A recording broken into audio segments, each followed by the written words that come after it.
is VOA News. I'm David Byrd. The House of Representatives will take the historic step of drafting articles of impeachment against President Donald Trump.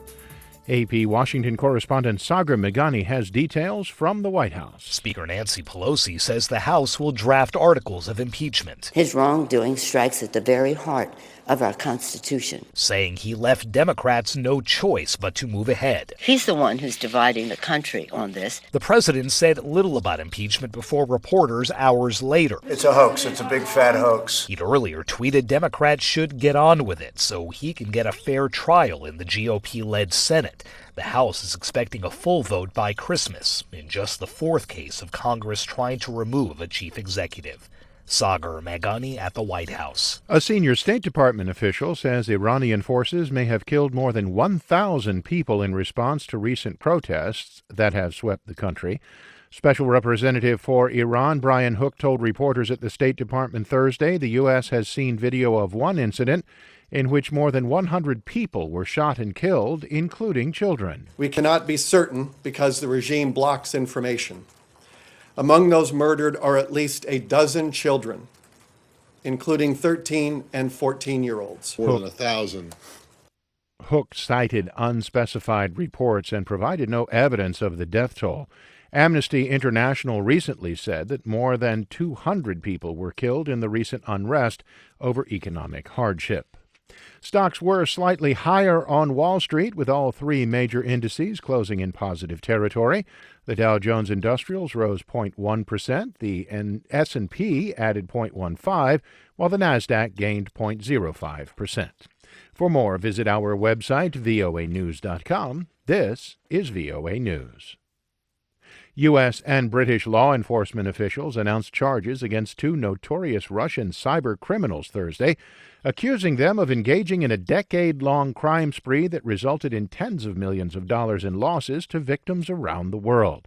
Maxim Yakubets and Igor Tarashev were key figures in a Russian hacking group known as Evil Corp. They used malicious software to steal more than $100 million from hundreds of banks and financial institutions in more than 40 countries. Brian Benchkowski is the Assistant Attorney General in the Justice Department's Criminal Division. Yakubets is a true 21st century criminal who, with the stroke of a key and the click of a mouse, committed cyber crimes across the globe. He's earned his place on the FBI's list of the world's most wanted cyber criminals. Both Yakubets and Tarashev remain at large. The State Department announced a reward of up to $5 million for information leading to the arrest and conviction of Yakubets.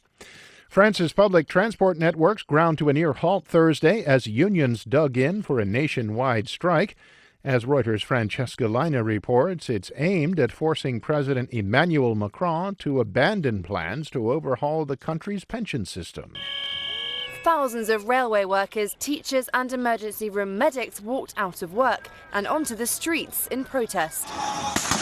According to BFM News Channel, police fired tear gas at demonstrators in Nantes. In Lyon, banners reading "Macron get lost" and "Don't touch our pensions" were on display. And in Paris, the transport network ground to a near halt and the Eiffel Tower was closed to visitors. Transport unions have set no end date for the strike, which is one of the biggest public sector actions in decades. That's Francesca Leina of Reuters reporting.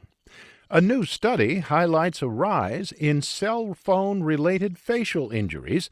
We get details from AP's Jennifer King. Researchers looked at 20 years of data from the U.S. Consumer Product Safety Commission and found a spike in emergency room visits for cell phone injuries starting after 2006. Some injuries were caused by the phones themselves, including people getting hit by a thrown phone and one woman who broke her nose when she dropped her phone on her face. But researchers said many injuries were caused by distracted use, including texting while walking, tripping, and landing face down on the sidewalk. Careless cell phone use led to facial cuts, bruises, and fractures. Cell phone use was also linked to repetitive strain injuries in the hands and neck. Though most patients in the study weren't hospitalized, experts say the problem should be taken seriously. I'm Jennifer King.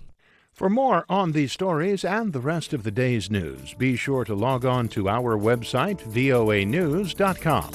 You can also follow us on the VOA mobile app. I'm David Byrd, VOA News.